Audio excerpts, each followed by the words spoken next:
Olá, meus amores, bem-vindas ao nosso podcast Voz da Vez. Eu sou Gabi Moraes, uma mulher apaixonada pela vida, pelas coisas que Deus faz e por encorajar outras mulheres a serem o que elas nasceram para ser. E este é um espaço para falar sobre mulheres, para mulheres e com você, mulher que está aí me assistindo ou me ouvindo. Eu não sei como você está aí, mas eu estou aqui ansiosa para mergulhar na jornada de hoje. E neste programa vamos falar com a Cida Raiz, que vai nos levar para entender a realidade de vida da mulher negra. Maria Aparecida Pinto, a Cida Raiz, que eu amo demais. É psicóloga, terapeuta, pós-graduada em Recursos Humanos e Administração, pós-graduada em História da África e do Negro no Brasil. E também vice-presidente nacional da Virada Feminina. Que currículo, hein? Mas é claro, antes desse bate-papo incrível, vai lá no nosso canal, ativa o sininho, nos segue nas plataformas Spotify e Deezer. Seja lá seguidor do Voz da Vez. E nas redes sociais você também me encontra pelo Instagram, @Gabi_Moraes_Oficial. Deixe lá sua mensagem, sua sugestão, que com certeza eu responderei todas, não deixarei uma sem resposta. Agora solta a nossa vinheta e vamos começar esse bate-papo que estou ansiosa.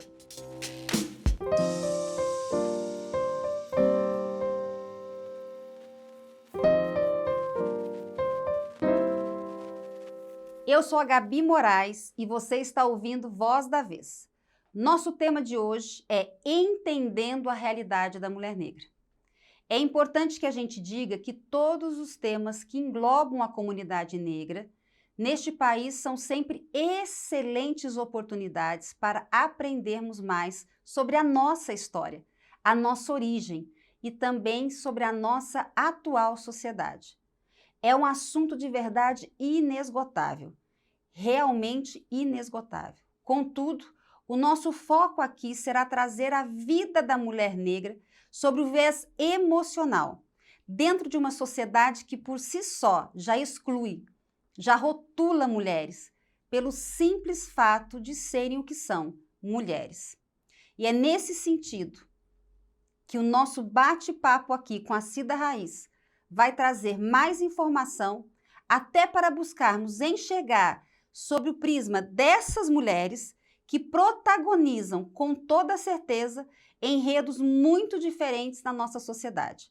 Então, seja bem-vinda a esse rico bate-papo com a nossa querida Cida Raiz. Agora, Cida, a voz da vez é sua. Nossa, Gabi, eu não tenho palavras, né, para agradecer esse espaço que você abre aqui. Então, aqui fica a minha gratidão a você, a toda a sua equipe, que prepara sempre esse espaço com tanto carinho, né, com tanto zelo. Eu me senti acolhida aqui. Que bom. Então, assim, eu estou feliz e grata pelo convite e feliz e grata por ter sido recebida com tanto carinho, com esse cafezinho gostoso, maravilhoso. Então, é isso, não é? Acho que são poucas pessoas, poucos programas que, de fato, disponibilizam um tempo para nos dar vez e voz. Exato. E essa é uma preocupação sempre do nosso programa, Cida, porque assim, primeiro que eu não vou negar que eu sou apaixonada pela história da Cida e mais ainda por quem ela é, né? E eu nunca tinha comentado com ela, e quero até antes de fazer esse comentário dizer para você que está nos assistindo e nos ouvindo, não saia, assista, ouça tudo, e esse tempo até é pouco. Eu acho que um programa é pouco para trazer toda a história de vida, toda a experiência e tudo que a Cida já viveu e tem vivido. Porque eu costumo dizer que a Cida me representa, sabe? Ela tem uma história de conquista, de superação, sabe? É incrível como ela representa, inclusive, tudo que eu tenho pregado na minha rede social, que é o levantar e fazer o que tem que fazer. E eu nunca te disse isso. Vou partilhar aqui agora, que todas as vezes que eu dou uma entrevista, sempre me perguntam como eu cuido de mulheres, lido com mulheres, tanto na área privada como na área política, sempre me pergunto assim, Gabi, quem que é a mulher que te inspira? Quem é a mulher né, que te faz se mover e continuar? E eu nunca te disse isso, mas eu sempre faço referência à sua pessoa, eu digo a Cida Raiz. porque você realmente representa um lema que eu tenho, que eu falo para as mulheres, que é levanta e faz o que tem que fazer. E a Cida, nos momentos de maior superação, de maior dificuldade, que você olha e fala assim, não, não tem um caminho. Ela entende quem ela é, ela entendeu isso há muito tempo, aliás, e ela levanta e faz o que tem que fazer. E o que ela faz, faz a voz dela valer. E por todas nós. E isso é incrível. Eu te agradeço mesmo de você sempre se posicionar dessa forma. E hoje eu quero levar muita informação, muito conhecimento para quem está nos assistindo, tudo que envolve a mulher negra que com certeza vive aí histórias de superação e de luta. E eu quero começar com informação mesmo. Então eu queria que você explicasse um pouquinho para quem está nos assistindo. Mulher negra ou mulher preta? Existe correto, existe certo? Vamos falar um pouquinho disso para que as pessoas entendam, se apropriem disso e comecem a usar corretamente. É contigo, vamos lá. Mulher preta ou mulher negra? Nossa, Gabi, eu tô aqui emocionada, né? Eu quase perco a voz, assim, diante de você, com essa mulher potente, incrível. Então, de novo, gratidão pelas suas palavras. Bom, para você que está aí em casa entender, o IBGE, ele usa o critério de coloração no Brasil, né? Então, nós temos a categoria preto, branco, pardo, amarelo e vermelho. Vermelho indígena, amarelo os asiáticos, brancos são brancos, europeus de preferência, e os negros, mas tem os negros, os pretos mais pretos, os pretos um pouco mais claros. E, num determinado momento, o próprio movimento negro no Brasil questionava muito essa escola do preto. Preto é cor, preto não é cor, como é que fica? E aí, para equacionar isso, por quê? A discriminação sofrida pelos pretos não era tão diferente da sofrida pelos pardos. Em determinados nichos, os pardos também eram rejeitados, né, invisibilizados, como eram os negros retintos, os pretos retintos, como é o tom da minha pele, por exemplo. Então, ali nós decidimos que a nomenclatura correta seria negros, entendendo que eu sou uma mulher negra de pele preta. Olha que interessante. Outras mulheres mais claras, homens, né? Outros seres humanos com tom de pele mais clara que a minha, são negros de pele clara. Então, essa foi uma distinção que mais ou menos equacionou o problema e trouxe todo mundo para a luta. Porque os negros são aí em torno de 12%, pretos como eu, são 12%. Os pardos é um número maior, porque eles são frutos daquela miscigenação que o Brasil lá atrás, né, quando tentou embranquecer o seu povo, fomentou muito essa mestiçagem, né, de brancos com pretos e deu essa coloração parda. Só que nós temos, a nível internacional, por estudos, né, de universidades, 252 tons de pele. Então, se você pega do mais preto ao mais branco, a diferença é milimétrica entre um tom e outro. Então, não dá para você, às vezes, cravar que esse aqui é preto e que esse aqui é branco, né? Ou esse é pardo e esse é branco. Ou esse é preto e esse é pardo. Porque o limite é muito sutil. Uhum. Então, quando a gente junta essas duas categorias, pretos e pardos, trata todos como negros e a gente consegue equacionar e lutar por todos e todas. Interessantíssimo. Meu Deus, tá vendo? Então você já sabe, agora é mulher negra, homem negro. E entenderam por quê, o que é mais interessante ainda. Cidinha, muito obrigada, viu? De verdade. Cidinha, vamos lá. Mulher negra, é mito ou verdade isso? Ela sofre mais que a mulher branca no Brasil? E se isso é verdade, por quê? Na verdade, sim, não é? Porque a gente tem um racismo estrutural, estruturante da sociedade brasileira. A sociedade brasileira, ela foi fundada sobre essa égide. Eu não sou filha de escravos. Os meus antepassados foram escravizados. Eu sou filha, neta, bisneta de reis e rainhas. A minha ancestralidade vem desse lugar, da África, onde os reinos existiam. Não é só na Inglaterra que tem rei e rainha. A África também tem reis e rainhas até hoje. Eles foram explorados e foram sacados do seu território, trazidos Atlântico afora até o Brasil e feitos no Brasil escravos. Então essa coisa de que pela cor da pele você vale menos, você é menos, ela vem numa construção histórica do Brasil e que nem a abolição resolveu. Porque a gente tem que pensar o 14 de maio. 14 de maio os negros estavam com a abolição, lei assinada, né? Mas na prática estavam jogados à sua própria sorte, fora das fazendas, sem emprego, sem casa, sem salário, sem renda. E aqueles negros que eram pegos na rua ainda eram tidos como vadios. E vadiagem à época era crime. Então ele podia ser preso. Ou seja, eles apostaram em nos eliminar. E nós apostamos em sobreviver. Então as mulheres negras sensacional. São sobreviventes de uma história que tinha tudo para dar errado. Mas deu tudo certo. Você sabia, Gabi, que acho que 3, 4 anos antes da abolição, nós tivemos mulheres que foram protagonistas dessa história? Não foram só os homens abolicionistas, mas ninguém fala delas. Eram mulheres da Bahia, que viviam ali na Baía de Todos os Santos e que expulsaram da Baía de Todos os Santos os invasores, né? A época que queriam dominar ali, e elas expulsaram uma plantinha chamada cansanção, que quando bate na pele corta. Então elas embriagaram aquelas naus, né? E expulsaram eles dali da Baía. Olha, naquela época já tinham as disruptivas. As disruptivas.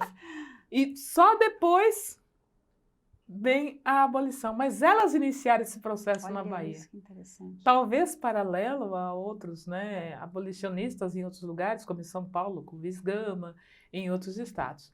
Mas a nossa luta ela vem de tão longe, de tanto tempo, que quando falam que as mulheres feministas que nos anos 70 faziam as ações na praia do Rio de Janeiro, tirando o sutiã, protestando, por isso as mulheres hoje têm algum direito, eu falo, errado. As mulheres negras estão lutando desde 1540.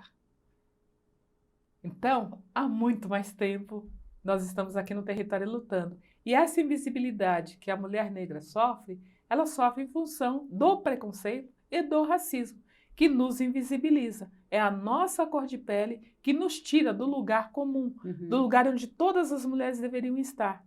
A nossa Constituição Federal, ela preconiza no artigo 1º, inciso 3º, dignidade humana. Mas nós ainda não somos tratadas com dignidade humana quando nós temos os menores salários, quando somos precarizadas e moramos nos piores lugares. Para você ter uma ideia, 85% dos que estão abaixo da linha da pobreza são negros e negras. E não podemos deixar de citar, né, que a gente está falando para as mulheres, que as mulheres negras também batem índices altíssimos de violência. De violência, e o pior, a grande maioria também dessas mulheres, em torno aí de 56%, 57%, são chefes de família. Porque a solidão dela é tão grande que até na hora do casamento, do matrimônio, ela é preterida. Então existia, não sei se ainda, porque eu já sou jovem há mais tempo, mas na minha época de juventude, tinha uma coisa que rolava entre os meninos que era assim, as meninas negras são para usar, as meninas brancas são para casar. Isso era corrente. E a gente sofria com essa coisa, porque assim, basta você olhar, mesmo os homens negros, quando ele ascende socialmente, quando ele já tem um relacionamento, um matrimônio, o que ele faz? Ele larga a mulher e vai se unir a uma não negra. Ou quando ele ascende, ele geralmente está buscando quem? Os nichos onde ele frequenta é frequentado porque tem dinheiro. Quem tem dinheiro, a maioria é não negra. Então ele acaba estando nesse relacionamento. E aí vem uma coisa muito complicada que é assim, o quanto nos foi incutido, né, nessa etnia, que estar ao lado de uma mulher não negra valoriza esse homem. Então a solidão negra, ela vem de que o próprio homem negro, ele vai preferir uma mulher branca até uma mulher negra. É isso que eu ia te perguntar exatamente agora. Queria que você explicasse, porque assim, não se fala nisso. É um tema pouco tocado, que é a solidão da mulher negra e quais as dores que essa solidão agrega a essa. Gostaria muito que você falasse isso, porque não se fala, não se comenta, não se debate isso em todos os fóruns, e isso existe, isso é real, a solidão da mulher negra. Basta você olhar nos cantos da cidade, né? Onde estão essas mulheres, mães, na sua grande maioria, cuidando dos seus filhos sozinhas. Porque também o seu parceiro não se responsabiliza pela criação dos filhos, né? Então sobra para ela a carga emocional de cuidar e educar os filhos. Eu geralmente tomo como exemplo, todo mundo sabe o nome, né, do pai do Neymar. Todo mundo sabe. Sim, E a sim. mãe do Neymar, quem é? Ninguém fala dessa mulher. Mas se o Neymar tivesse dado errado, certamente todos saberiam o nome da mãe. Porque quando o filho dá errado, a culpa é da mãe. Quando ele dá certo, ele é obra do pai. Ora, o filho é da mãe e do pai, ambos são responsáveis pela sua criação e educação. Então essa carga toda, ela sobra para uma mulher negra. Por quê? Pela invisibilidade, pela não conseguir ascender os nichos sociais, porque ela é precarizada, a educação é precária, ela não consegue acessar os nichos também de trabalho. E quando ela chega lá, né, com diploma universitário, né, nós temos aí o último dado do Ministério da Igualdade, se não me engano, o Brasil formou com as cotas 38 mil universitários. Onde eles estão? Estão nas grandes empresas, nas grandes companhias? Não. Nós temos só 29,3% ou 0,5% de negros ocupando cargos gerenciais. 2% a 3% no Brasil inteiro você tem de negro CEO. Sem contar que nós somos maioria, os negros são maioria na população, hein? Essa conta não bate. Exatamente. Essa conta não fecha. Quase 58% da população e não fecha. Nós tivemos por muito tempo, né, uma única mulher negra CEO no Brasil. Então é vergonhoso para um país que não valoriza a sua população, considerando que essa população foi quem construiu o Brasil. Porque você imagina você, Gabi, querendo construir uma casa. Você vai do outro lado da rua e pega o mendigo para construir? Não. Você vai atrás do melhor engenheiro, do melhor projetista, do melhor arquiteto, do melhor pedreiro, do melhor carpinteiro. E a construção no Brasil, ela foi pensada. Porque quando os portugueses chegaram aqui, que depois brigaram também com os holandeses, com os franceses, que também queriam esse lugar, eles trouxeram os melhores africanos. Trouxeram o Nego Mina, que era aquele negro que conhecia um fio de ouro dentro de um rio. Conhecia onde estavam as pedras preciosas. Trouxeram os melhores costureiros, os melhores sapateiros, os melhores construtores. Tanto é que o Tebas era um negro que estava em Santos, e quando aqui o centro de São Paulo precisava construir uma casinha sobre a outra, foram buscar esse negro escravo para fazer, porque não tinha um branco na capital que soubesse erguer um predinho sobre outro, uma casa sobre outra. Então esse conhecimento africano, ele é trazido para o Brasil. Ele constrói o Brasil, mas ele não é valorizado por isso. Exatamente. E não está em livros, né? Você busca na história que é passada. Você não vai encontrar. Para as nossas crianças, não é contado. Não. E nessa vibe vem as mulheres negras. Por quê? Porque elas acabam sustentando as suas famílias a partir do 14 de maio com o seu trabalho nas fazendas, como cozinheiras, né? Como passadeiras, ou vendendo, né, coisas, quitutes nas ruas. Então é a força do trabalho da mulher que faz com que a família continue agregada e junta. Né? Você pega a Caixa Econômica, por exemplo. A Caixa Econômica, quando Dom Pedro fundou a Caixa Econômica, era para guardarem o dinheiro lá de não sei quem, mas quem fomenta, quem coloca de fato o dinheiro dentro da Caixa Econômica são as mulheres negras. Olha isso. Né? As negras de ganho. Para, com aquele dinheiro, comprar a própria alforria e a alforria dos seus companheiros, filhos, irmãos, pais. Por quê? Porque nós tínhamos os escravos de ganho, que era aquele escravo que era permitido o trabalho, 1/3 do que ele ganhava ficava com ele, mas esse 1/3 eles guardavam para comprar as alforrias. Então, as mulheres constroem também. Né? E você falou uma coisa muito interessante, que assim, os livros não trazem isso, né? Trazem uma coisa muito da vítima, né? Da vitimização. E depois, com o passar do tempo, o entretenimento continuou fazendo isso. As novelas também vieram depois, né? As histórias e não... A narrativa é sempre a mesma. Qual o lugar do negro na novela? Qual o lugar do negro no filme? É impressionante, né? Continuou se construindo essa narrativa. E com todo esse histórico que você traz para a gente, Cida, a gente percebe, então, a gente pode dizer que a mulher, ela vive sempre tendo que, dia após dia, viver a sua história de superação, está se superando sempre e superando as situações. E aí diz uma coisa, da onde que vem essa força da mulher negra? Da sua origem, da ancestralidade, da sua força genuína da sua essência, da onde vem, porque isso é fato. E ela tem que todos os dias se superar, parece que se reinventar. Da onde vem essa força? Olha, eu acredito muito nessa ancestralidade, né? Porque, como eu disse, né, viemos de impérios, né, de reis e rainhas, mas é na dificuldade, na diversidade que a mulher negra ela se coloca como superior, né? Assim, ela se supera, ela vai além disso. Eu costumo dizer que eu conheci a maior economista que existe, a minha mãe. A minha mãe, com 4 filhos, ela e o meu pai desempregado, ela fazia mistura, Gabi, para 6 pessoas com um ovo. Como é que ela fazia isso? Com criatividade. Olha. Ela punha o ovo, punha fubá, pegava ervas no quintal, cebolinha, salsinha, sal, batia muito aquilo e fazia bolinhos e fritava. Os 6 comiam com um ovo. Então, isso é a criatividade da mulher negra, ela se supera na diversidade. É comum a gente ver as mulheres negras cuidando dos seus filhos e você fala assim, caramba, como é que essa mulher consegue, né? Carregar o filho no braço, a sacola no outro, ou guarda-chuva e vai trabalhar e leva ele, deixa numa escola, volta à tarde, pega, passa no mercado, faz a compra, chega em casa, vai lavar roupa, vai fazer comida. Quer dizer, como é que pode? Então, é nessa diversidade que ela se supera. Então, assim, eu sou grata aos meus ancestrais, porque eu só sou quem sou, porque tive essa força interna que vem deles. Né? Imagina que eu sou filha de pais analfabetos. E chegar, né, num conselho da Fiesp...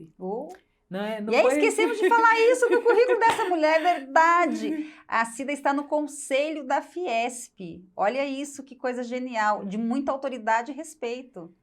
Mas foi fácil? Nunca. Não, de jeito nenhum. Eu me lembro de andar 23 quilômetros lá do fundão de Santo Amaro até a Paulista a pé, porque o dinheiro não dava para pagar ônibus de manhã, ônibus à tarde para ir para a universidade e ônibus à noite para voltar para casa.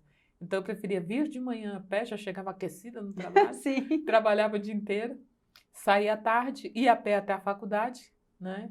E da faculdade para minha casa, aí sim eu apanhava o metrô e um ônibus, para chegar em casa próximo de 1h da manhã, e às 5 já tinha que estar na rua de novo, né? Então, é essa coisa, assim, eu me sentia tão... Eu dizia, não, eu tenho um sonho, né? Não que ser lavadeira seja ruim, ser doméstica seja ruim, mas esse lugar, para mim, era um desafio, sair desse lugar, porque era assim que a minha mãe trabalhava, como doméstica, né? Então, não, meu primeiro emprego também foi de doméstica. E você teve que ser completamente ousada, né, Cidinha? A ousadia imperava na sua vida e impera até hoje todo o tempo. Você sabe que você me deu um exemplo aí muito interessante da sua mãe, né? Quando ela foi fazer a comida com um ovo só. E você me fez lembrar o trabalho que eu tenho feito hoje. Eu tenho construído um time de mulheres que eu chamo de Mulheres Eu Sou Disruptiva. E esse foi um termo que me foi entregue, né, pelos céus para usar com as mulheres e levantar as mulheres. E quando eu fui ler, buscar a concepção, o significado, o conceito de ser disruptiva, você me fez lembrar agora desse trabalho que eu desenvolvo, porque ser disruptiva é exatamente isso. É você na adversidade, na dificuldade, você romper, encontrar soluções, e não são soluções mirabolantes.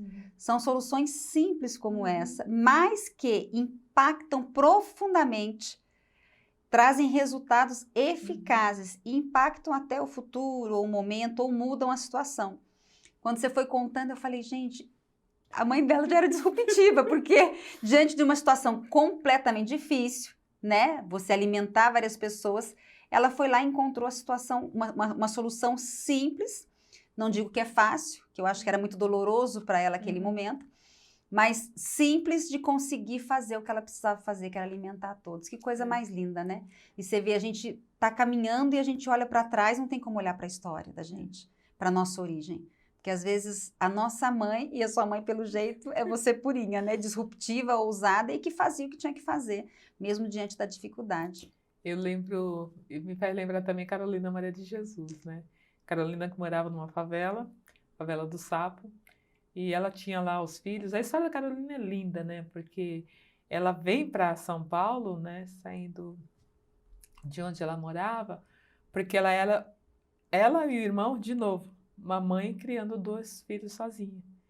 E ali onde Carolina morava, também não se respeitavam as mulheres, né? Sobretudo as meninas negras. E tinha um cidadão não negro que vivia cercando a Carolina. A Carolina era geniosa e um dia ela falou umas verdades para esse não negro e ele vai e se queixa dela.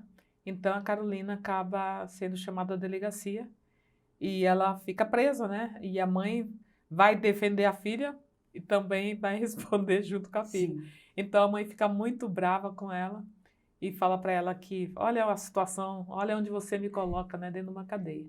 Mas Carolina estava defendendo a honra dela, o corpo dela, né, que o nosso corpo é nosso direito. E aí depois ela vai trabalhando, andando de lugar em lugar, combinava um preço com ela, pagava um outro, porque ela é uma mulher preta, né, vai dar confiança, né, crédito para uma mulher negra? Claro que não. Então ela não tem esse crédito, ela sofria muito com muitas dores nas pernas, feridas e tal, então ela sempre foi muito enganada por pessoas não negras. E ela termina na favela do Sapo, ela tem os filhos dela, não tem um companheiro fixo, porque ela dizia que nenhum homem iria maltratar ela, tão poucos filhos.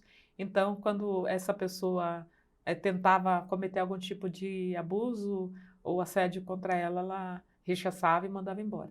E ela catava papel recicláveis na rua para vender. E ela, quando encontrava algum papel limpo e toquinho de lápis, ela ficava escrevendo as memórias dela. E um dia um jornalista chega ali e para fazer uma reportagem sobre quem habitava ali naquela favela e encontra a Carolina. E ela começa a conversar e contar a história, fala assim, tem uns escritos aí. E esse jornalista, o Adaldo Dantas, ele pega os escritos dela e fica, nossa, você escreve tudo isso e tal.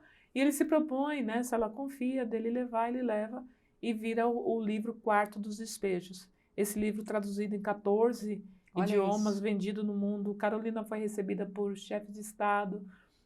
Então ela ascende desse lugar da favela, uma mulher negra da favela ascende, e pro mundo. Chega para o mundo todo, mas o que acontece? Era uma mulher negra. E quando ela retoma, né, ela sai da favela do Sapo, tenta morar num bairro da Zona Norte, uma classe melhor, e ali ela não é aceita naquele bairro. Carolina, infelizmente, termina morrendo em Parelheiros, num pequeno sítio, na mais absoluta pobreza.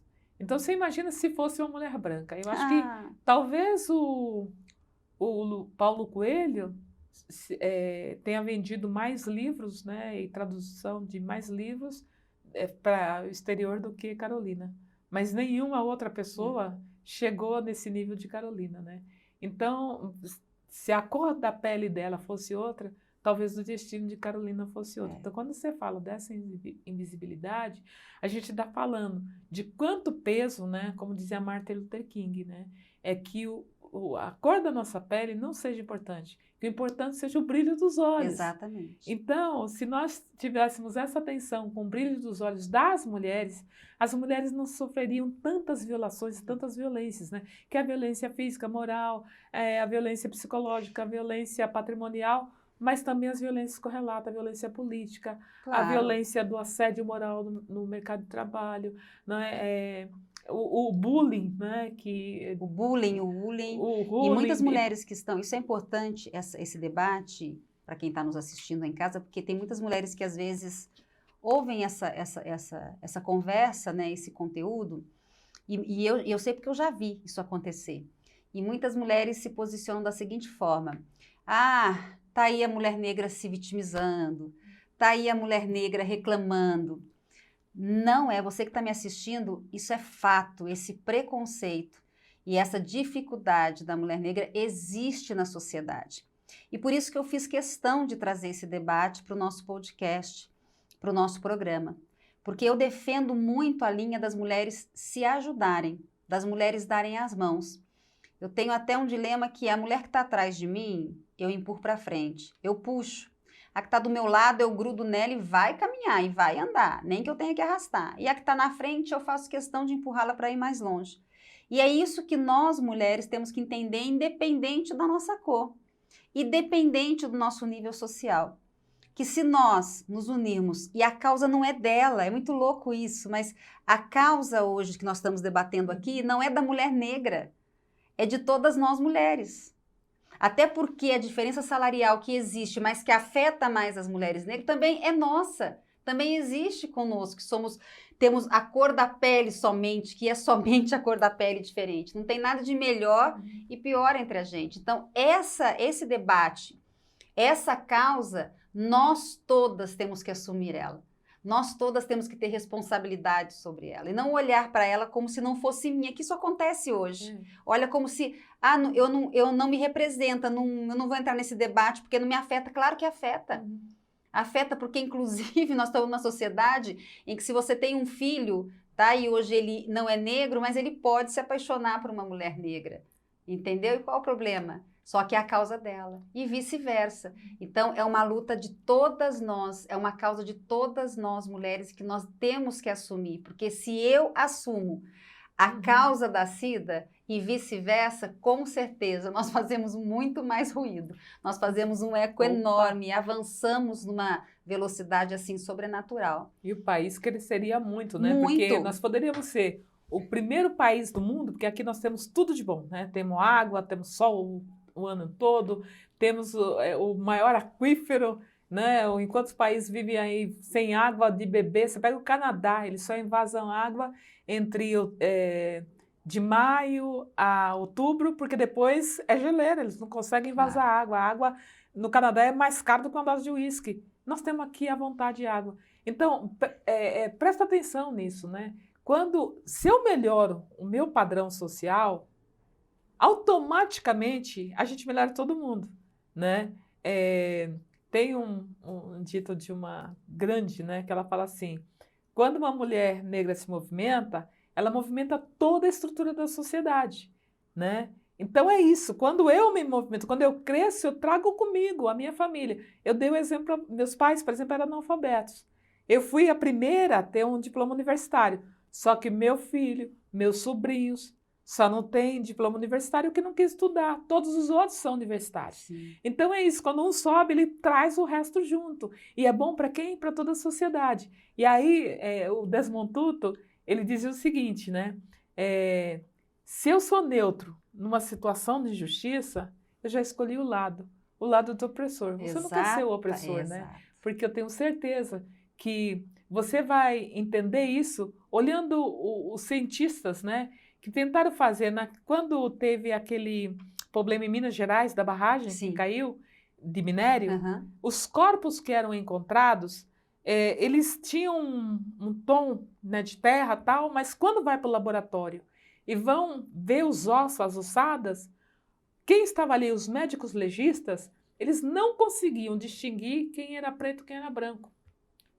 Então ali foi um susto, porque eles não conseguiam saber se aquela ossada era de uma pessoa negra ou de uma branca.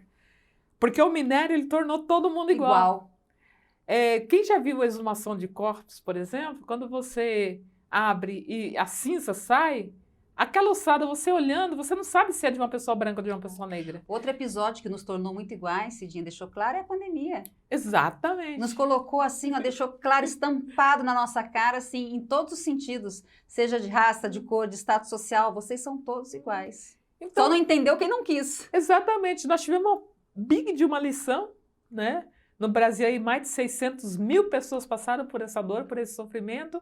E quando que a gente vai entender que não é a cor da minha pele, é o brilho dos meus olhos, que não é a cor da pele da Gabi, é o brilho dos olhos da Gabi que vai fazer esse mundo melhor, um mundo de paz, um mundo de harmonia.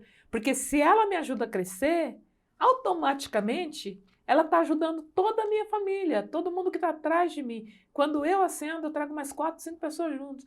Olha que maravilha, Brasil, país de primeiro mundo, se todo mundo se ajudasse, né? Eu Avançávamos acho que muito isso mais. seria maravilhoso. Claro. E essa concepção de que somos iguais, e aí tem a lei, né? Nós temos aí a Constituição Federal de 88, que ela traz isso preconizado no artigo 5º, né? Ela diz ali, sem distinção de cor, raça, Raça, credo. credo, condição social. Então, a não discriminação, ela é Ela é lei. lei. E por que as pessoas continuam nos distinguindo pela cor da nossa pele? Se eu entro numa joalheria, automaticamente eles já chamam segurança, porque acham que eu vou roubar a E isso é joalheria. Se eu fato, entro isso numa loja, tem existe. alguém me seguindo, no mercado tem alguém me seguindo. Uhum. Por quê? Só pela cor da minha pele eu não tenho condições de pagar o que eu quero. Eu tenho o direito de ir e vir, eu tenho o direito de entrar e ali permanecer se assim entender. Você falou uma coisa interessante, né? Essa é uma das dores que a mulher negra e o homem negro sofrem mesmo, né? É muito claro isso e nítido. Aos lugares que a gente acessa, que a gente vê, há essa discriminação clara. E aí, Cidinha, eu posso dizer que a dor emocional da mulher negra ela é muito maior e que, portanto, a mulher negra é obrigada, inclusive, a amadurecer mais tempo, mais rápido que a mulher branca? Isso existe? Eu posso fazer essa afirmação? Pode, porque nós somos as primeiras a largar a escola, né, para trabalhar, para ajudar os pais, para ajudar os irmãos menores. São as que vão para o trabalho análogo à escravidão.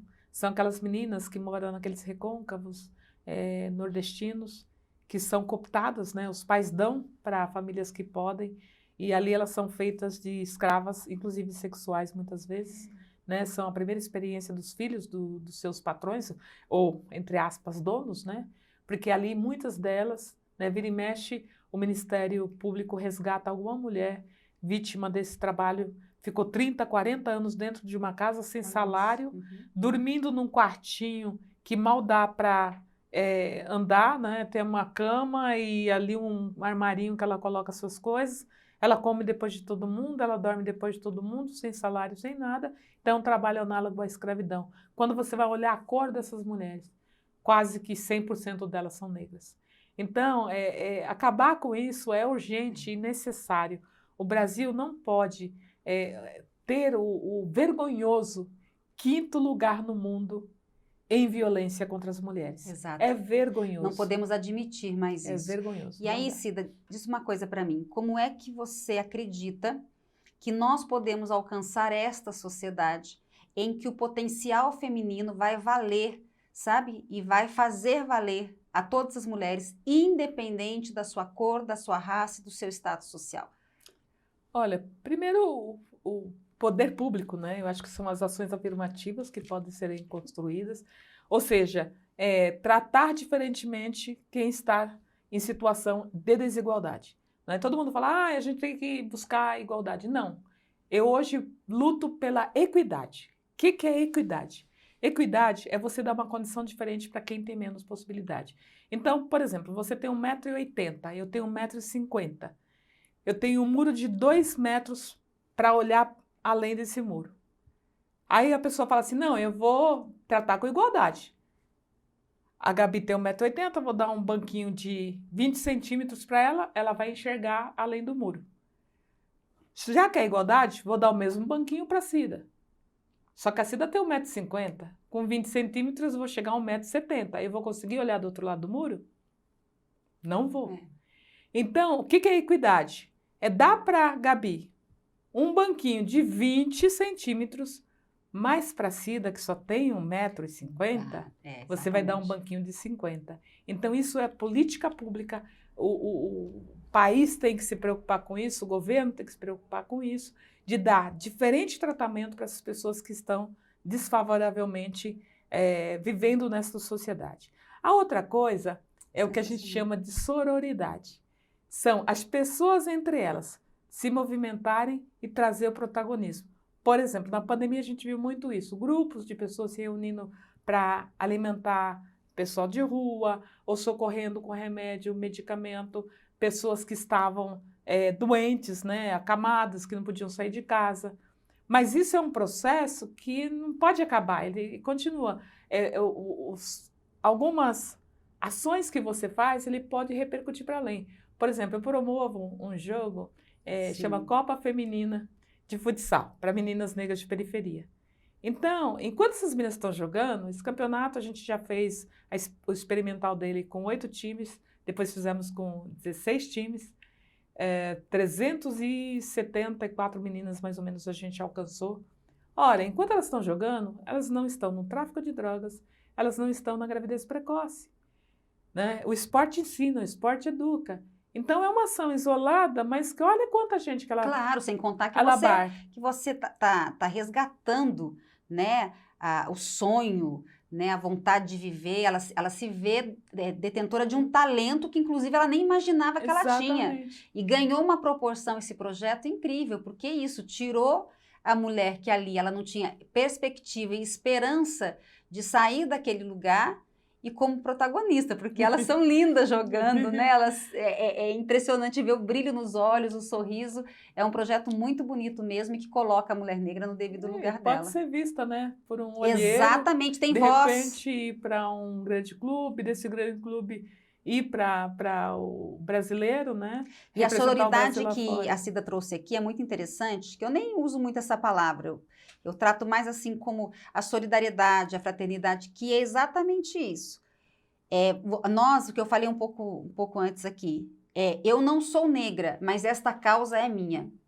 Então, assim como a gente se levanta como um grupo para combater a violência política, a violência doméstica, a gente também levantar essa bandeira de olhar para a causa da mulher negra como se fosse nossa, comprar para a gente, vestir essa camisa. Então, se envolva, você mulher que está me ouvindo aí, que está nos assistindo, né?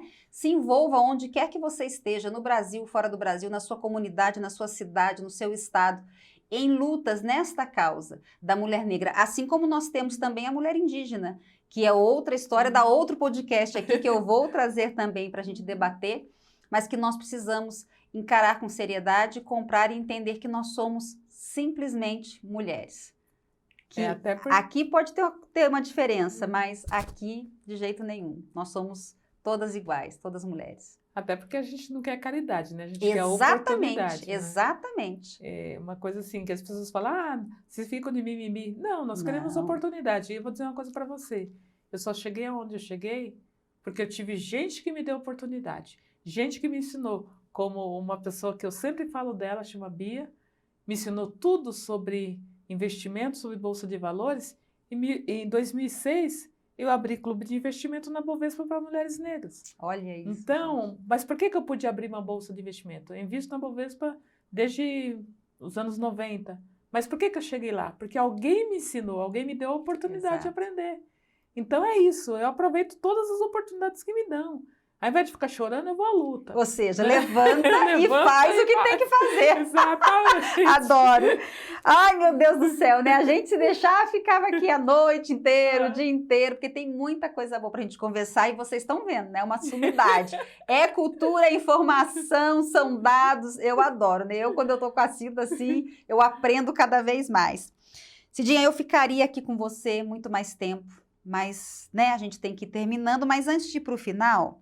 e da gente começar a se despedir do nosso querido público, eu queria que você dissesse o seguinte para mim, o que representa a negritude, e para quem não sabe, negritude é o orgulho de ser negro e de ser negra, o que representa a negritude na composição da essência feminina? Olha, eu acho que é um marco, né? Ser mulher e ser mulher negra é um orgulho danado. Eu tenho um orgulho da minha cor, eu vou dizer para vocês, eu quando era criança, eu odiava ser negra, eu tentei tirar a minha cor lavando com Bombril, com Cândida, né? Porque todo dia eu via meninos me ofendendo pela cor da minha pele, me chamando de negra de cabelo duro, e eu queria tirar a cor. Quando eu vi que não dava, só machucava, então eu me conformei e disse, a partir de hoje ninguém me machuca mais. Então, aprendi a valorizar a minha cor, aprendi a história, a história da minha ancestralidade, e aprendi uma coisa muito importante, a me amar. Porque se eu não me amo, se eu não me reconheço como mulher que sou, ninguém vai, porque ninguém dá o que não tem. Então, eu só posso dar o que eu tenho. Se eu não tiver autoestima elevada, se eu não olhar no espelho todo dia, eu acordo, eu olho no espelho e falo, Cida, você é maravilhosa, poderosa, absoluta, necessária. Sensacional, Eu nem saio de casa, gente. Tá certo. Nem saio de casa. Se não for para causar, eu nem saio, né? Nem saio de casa. Então é isso. Como você só dá o que tem, então eu tenho que primeiro fazer por mim. Então essa negritude que assumiu a sua negritude, a sua raça, e sabe que nós somos protagonistas. Se você hoje chegou ao século XXI, é graças a negros e negras que inventaram máquinas, inventaram o semáforo, a chapinha de alisar cabelo, o elevador. E se você não se perde na rua, é porque 3 mulheres negras estavam lá na NASA. Fizeram um sisteminha funcionar de modo que o satélite reconhecesse e sabe onde você está. Então, se você está fazendo coisa errada, fica esperto que alguém pode estar te observando pelas redes. Agora, graças a 3 mulheres, eu só assisti o filme Mulheres Além do Tempo. Exato. Então, nós temos um protagonismo, nós temos uma história linda para contar, pena que os livros não contam. Mas eu conto sim, eu vou nas escolas e conto, ensino para a meninada, negra e não negra, como o século XXI chegou graças ao conhecimento de ciência, de agricultura, de agronomia, de astronomia, de astrologia, trazida pelo meu povo, que é o povo preto, né? Exatamente. Então é isso. Mas assim... Como não ter orgulho, né? Como não ter orgulho? Sou orgulhosa de mim, da minha etnia. E é claro que para mim todos os seres humanos, né, são filhos e filhas de um Criador. E esse Criador que me mantém viva, feliz e alegre, é o mesmo que te governa e te faz feliz e alegre. Então somos todos irmãos e irmãs. Sim. E temos que estar, né, cada dia mais unidos para que possamos fazer do nosso país, não um país, mas uma nação. Nação é um lugar onde todo mundo se preocupa com todo mundo, né? Eu sempre termino as minhas falas plagiando a Audre Lorde, né, que ela disse: eu não serei livre enquanto outras mulheres não forem, mesmo quando as suas correntes forem muito diferentes das minhas. É isso aí, lindo. E é por isso que nós estamos aqui. Porque, de verdade, eu acredito, e trouxe a Cida porque eu sei que ela acredita também, que você, mulher, independente da sua cor, e quero falar agora um pouquinho com você, mulher negra, acredite, vá, decida, levante e vá viver o que Deus tem para você viver. Não se contente com pouco, não se contente com o julgamento, com o que a sociedade diz e nem com as circunstâncias que te colocam. Você nasceu para brilhar. Você nasceu, sabe, para encantar, para dominar territórios. Você nasceu para conquistar. Você já nasceu vencedora, entendeu? É só tomar posse disso. De verdade, eu creio nisso. E meu maior orgulho é ver mulheres vencendo. E quando eu vejo mulher negra vencendo, porque eu sei a dificuldade da nossa sociedade, eu conheço o preconceito, eu respiro isso todos os dias. Aí eu sinto mais orgulho ainda. Porque eu, de verdade, eu tenho aquela coisa de entender que toda mulher que se levanta e ocupa o lugar, assume a posição dela, ela está fazendo valer a minha voz. Então, de verdade, você, mulher negra, toma posse disso. Eu acredito em você, entendeu? Você já nasceu vencedora, você nasceu empoderada. Para com essa história de te empoderar. Não, ninguém precisa te empoderar, não espera nada, não. Levanta e faz o que está lá no nosso manual. Trabalhe e faz com o que você tem na mão. Acredite, trabalhe e faz com o que você tem na mão. E você, mulher branca, porque eu não gosto nem muito de diferenciar, porque realmente eu vejo a gente como um bloco só. Mas você, mulher branca, acolha essa dor da nossa mulher negra. Acolha a mulher negra que enfrenta tantos desafios na nossa sociedade. Mas como diz a Cida aqui, não acolha por piedade, não. Ou por olhar ela como vítima, não. Porque ela é tão vencedora quanto você. Mas acolha porque ela faz parte da nossa categoria. Ela é mulher, simples assim como a gente. Entende? Vamos juntas, sabe? Unidas, fazer essa caminhada, percorrer essa jornada, para que a gente possa olhar depois, lá na frente, e construir uma estrada que talvez nós não vamos passar por ela, mas sobrinhos, filhos, netos passarão e poderão ver uma nação diferente, uma nação transformada, sabe? Mulheres negras, brancas, pardas, indígenas com mais oportunidade.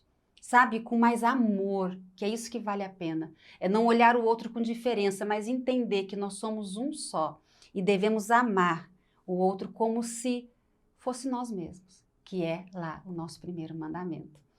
Muito obrigada, minha linda, de todo o coração. Eu te agradeço Para mim é uma honra, volto a dizer, ter você aqui. Eu amo você demais. Eu amo que você foi sem ter conhecido e só ouvido você contar. Eu amo quem você é de verdade. Eu amo a sua história. Eu amo a sua essência. E eu amo a sua missão. Você levanta outras mulheres que perderam a esperança, que perderam, assim, sabe, a vontade muitas vezes de viver. E aquele que nos governa tem olhado isso com muita propriedade. Então, assim, obrigada, honrada de poder dividir esse espaço com você e poder levar todo esse conhecimento, toda essa bagagem para tantas mulheres que estão nos ouvindo e perderam a esperança por olhar no espelho e ver exatamente só a cor, mas não ver a potência que está dentro delas. Então, gratidão imensa de todo o meu coração. Te amo demais, você sabe disso, né? Você sabe disso. Minha gratidão, né? Nós temos um propósito. Sim. Né? Não estamos aqui de passagem, né? Nem viemos a passeio, né? Nós viemos construir um mundo novo. Exato. E esse mundo novo passa pelas nossas mãos, que é isso que você faz, é levar às pessoas esse momento, né, de reflexão, e somos todas e todas, né, filha de alguém que está acima de nós. Acima de né? nós, que é o único dono de qualquer e todo julgamento.